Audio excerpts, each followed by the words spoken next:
Max and Min often visit their pop in his plastic widget factory not far from their home. Sometimes their pop gives them work to do, usually in his office, helping with the calculations that have to be made to check products or customer orders. In the office, the staff usually use calculators. However, Pop always tells them that calculators should not be used until the user first knows how to do the calculation with pen on paper, using just their brain.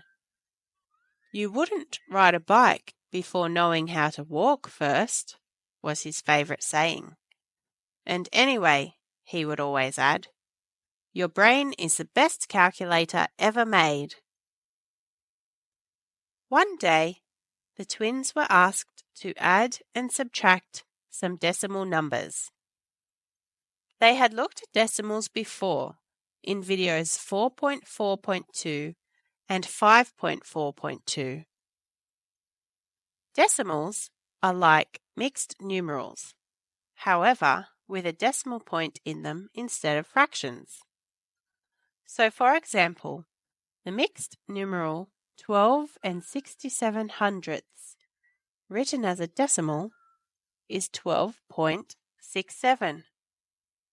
Sometimes, Min liked to convert decimals to fractions to help her do a sum. For example, she recently calculated 0.5 plus 0.25 plus 0.75 by converting each to a fraction, then adding. So, 1/2 plus 1/4 plus 3/4, which equals 1.5, which is 1.5 as a decimal. Max wrote down the first of Pop's additions. 27.645 plus 8.23 plus 19.517. Before I do this sum, Min, we can estimate the answer by noting that these numbers are approximately 25, 10, and 20, which add to 55, so the actual answer should be around that number. The main thing with adding or subtracting decimals is to make sure you write the numbers down with the decimal points exactly underneath each other, he told Min, as he did just that, also putting a 0 after the 3 in 8.23. The twins learned how to write out additions and subtractions in video 4.2.1 and 5.2.1, so Max started with the thousandths column on the right and worked his way left to the tens column. 7 plus 0 plus 5 equals 12. The 2 goes at the bottom of the thousandths column, and the 1 is added to the hundredths column. 1 plus 3 plus 4 plus 1 equals 9, which goes at the bottom of the hundredths column. 5 plus 2 plus 6 equals 13.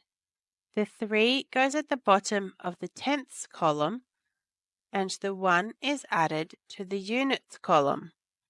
We now write a decimal point in the answer directly under the other 3 decimal points. Then 9 plus 8 plus 7 plus 1 equals 25. The 5 goes at the bottom of the units column, and the 2 is added to the tens column. Finally, 1 plus 2 plus 2 equals 5, which goes at the bottom of the tens column. So the answer is 55.392. That looks correct, Max. Very close to your 55 estimate. And if we check with the calculator, I'm sure we'll find that your calculation is spot on, which Min did, and it was. Now, Min had a turn doing a subtraction calculation. 28.584 minus 2.16. The twins could see straight away that the answer would be about 26.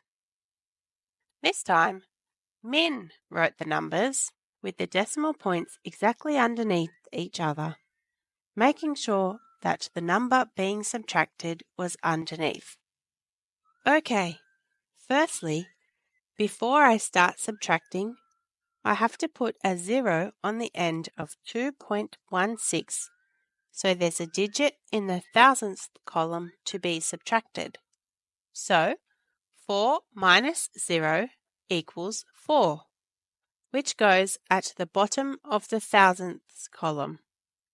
8 minus 6 equals 2, which goes at the bottom of the hundredths column.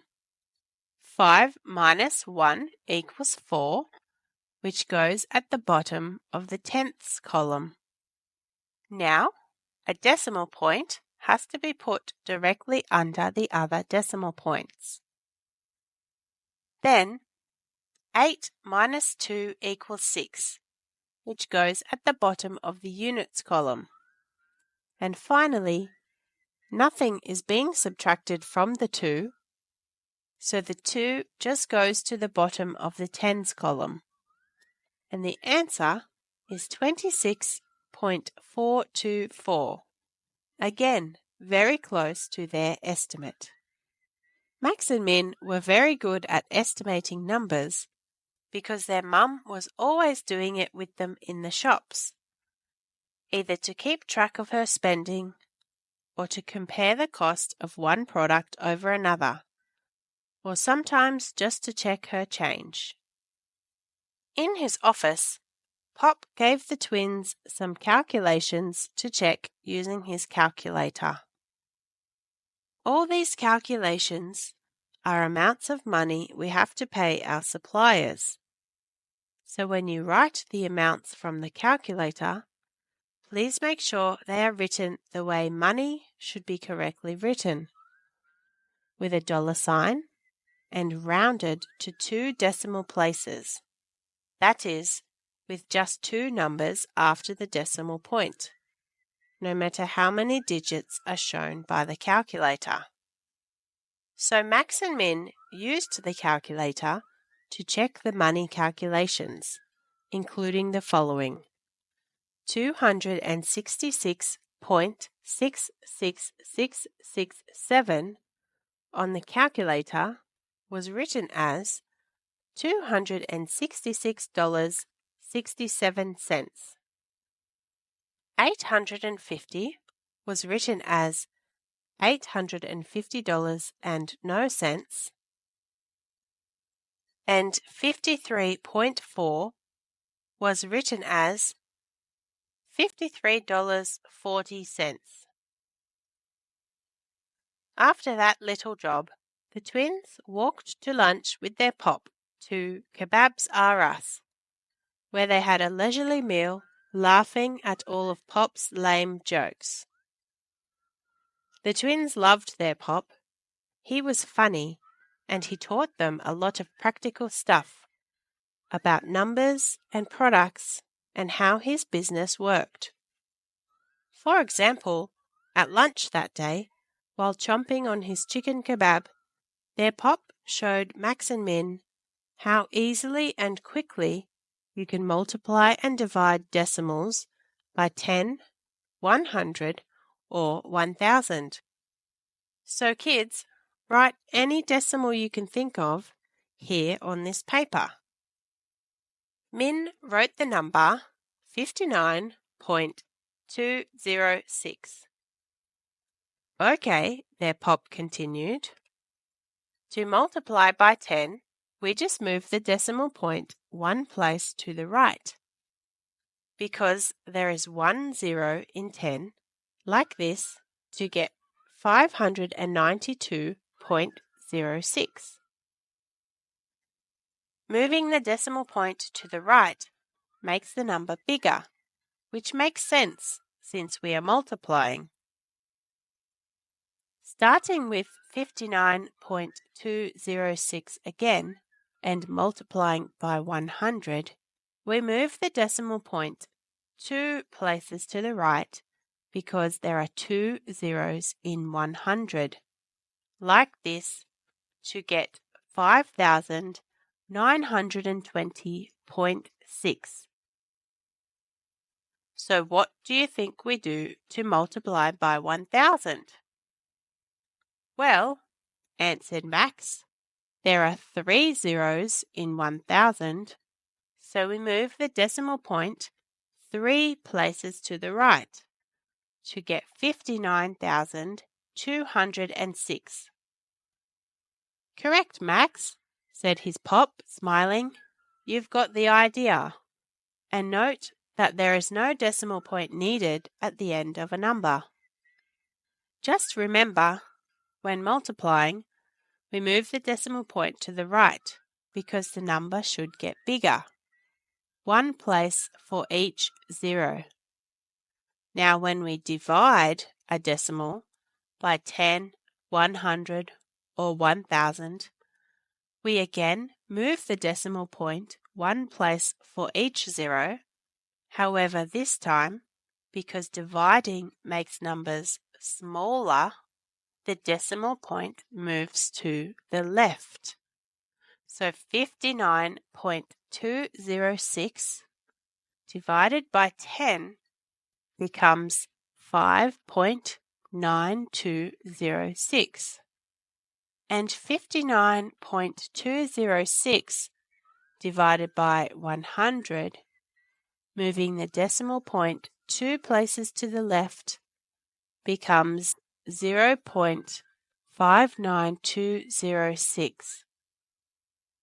And 59.206 divided by 1,000, moving the decimal point 3 places to the left, becomes 0.059206.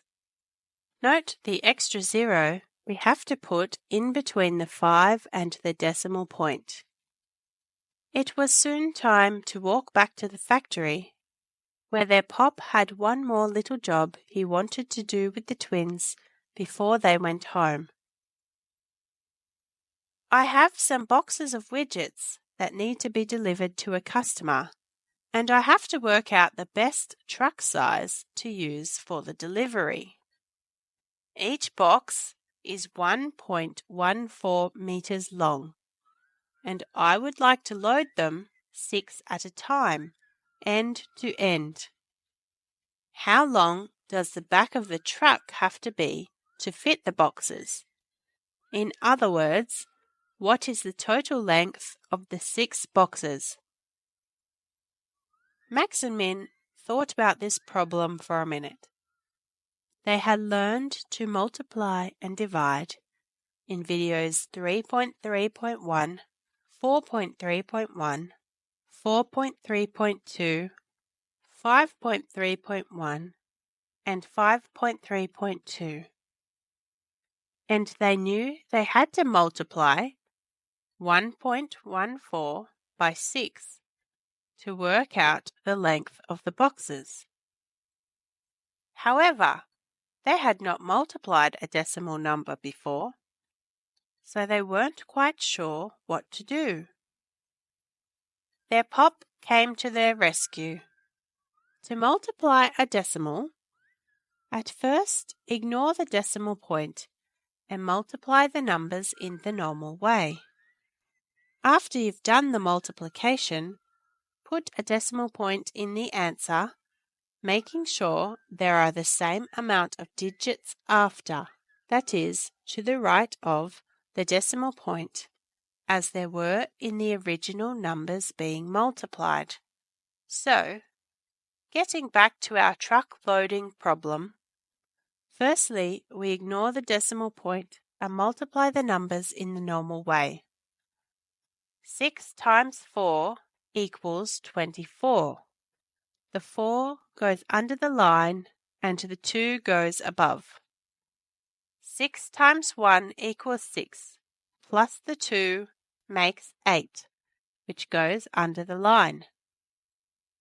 6 times 1 equals 6, which also goes under the line.